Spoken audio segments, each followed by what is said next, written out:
So many good, solid, and exciting news coming out about the Tesla Model 3. However, we are all busy talking about Elon's tweets, and he continually putting out more and more of those. He ended up putting up one that was apparently connected to a sex cult over the weekend, having to delete that, but then defend it. So we're going to talk about it all, and also some interesting news coming out of BMW. We're going to talk about that as well, all coming up next.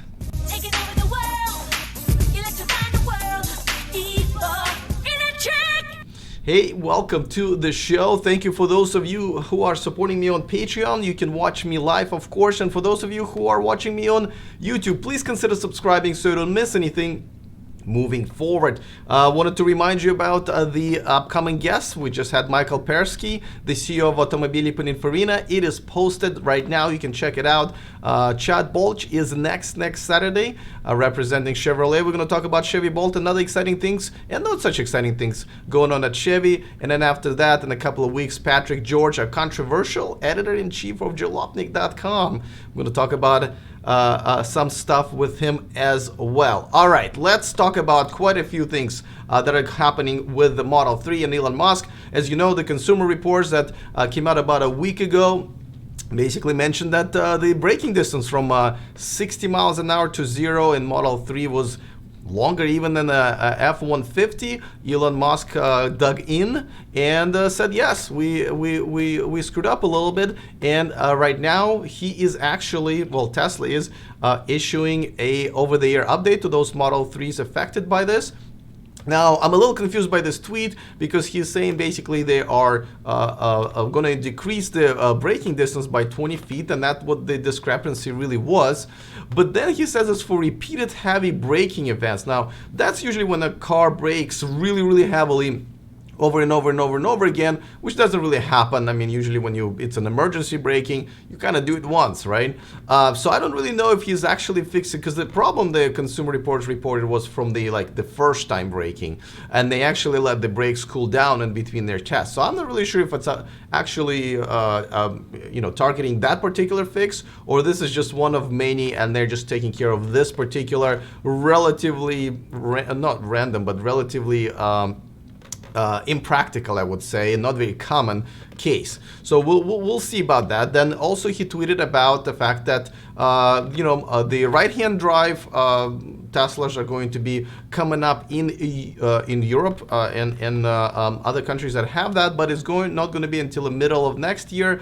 But the first half of 2019, that's where they're going to start delivering the left-hand drive cars to Europe and Asia. Now, that kind of coincides with everything that happened. Obviously, everything's been delayed by about 6 months. Granted that they do meet their production goal by the end of June, which it looks like they will. And if they miss, it's probably going to be by about a week or two. So, but overall, 6 months delay.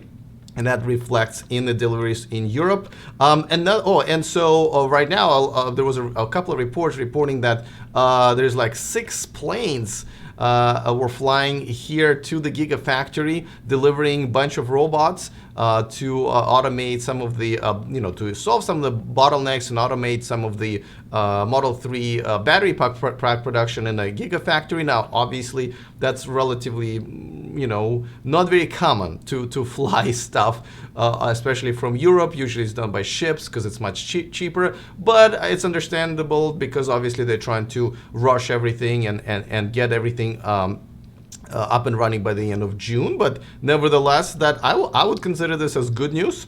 That means there's more equipment to help the production, and it's here now. It's from their Grumman engineering company that they bought last year to help them with automation.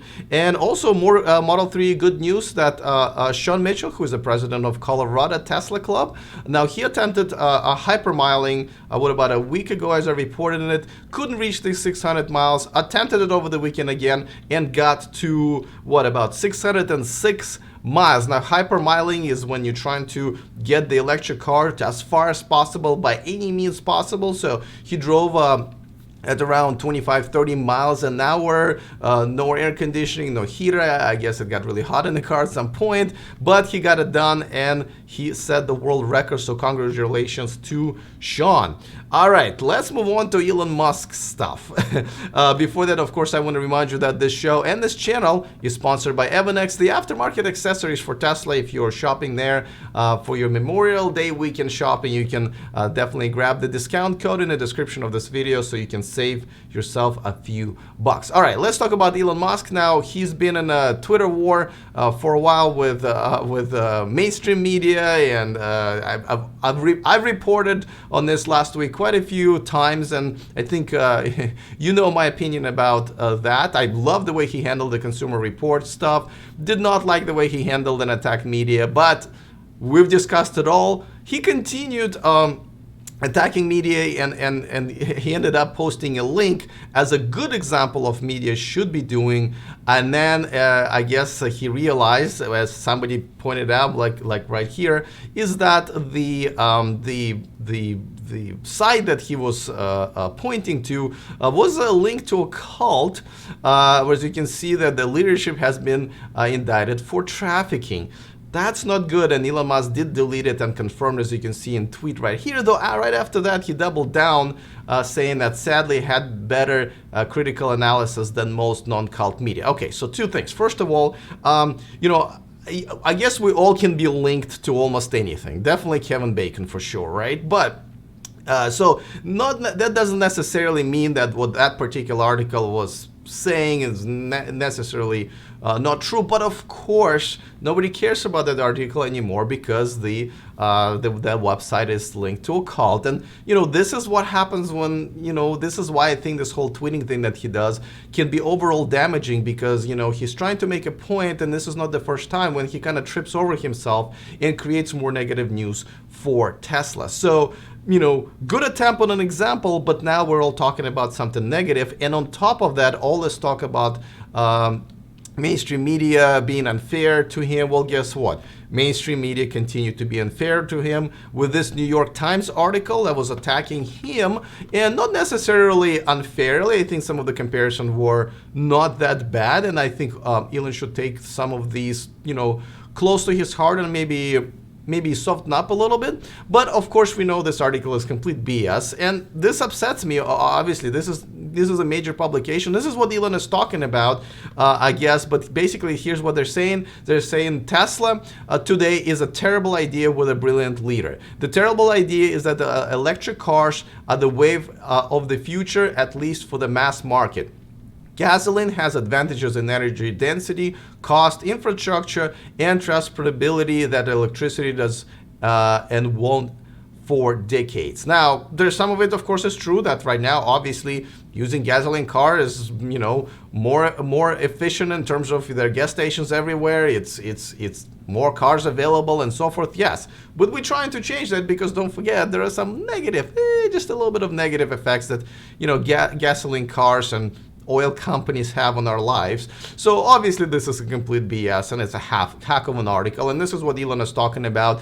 It's just, again, I wish he would be pointing stuff like this out and fighting it with facts, rather than, you know, blah on Twitter, and then everybody's talking about his blah type of communication skills, right? And then sex cults and all that stuff. So, but this is the type of article that he's talking about. Obviously, nobody who's watching right now, I'm assuming, would agree and understand. You guys obviously understand that this is a bad reporting at best. Now, another thing that Tesla announced in the last few days, which they usually don't do, but in its reply and in response to a lot of reports that a lot of executives are leaving from Tesla. Well, they've announced that there are a bunch of executives that are hiring from companies like Facebook, Apple, Snap, and so forth. They normally don't do it, but now they showed a relatively long list of director and VP level of people who they have hired very recently. Now, just like I said, here in Silicon Valley, the turnover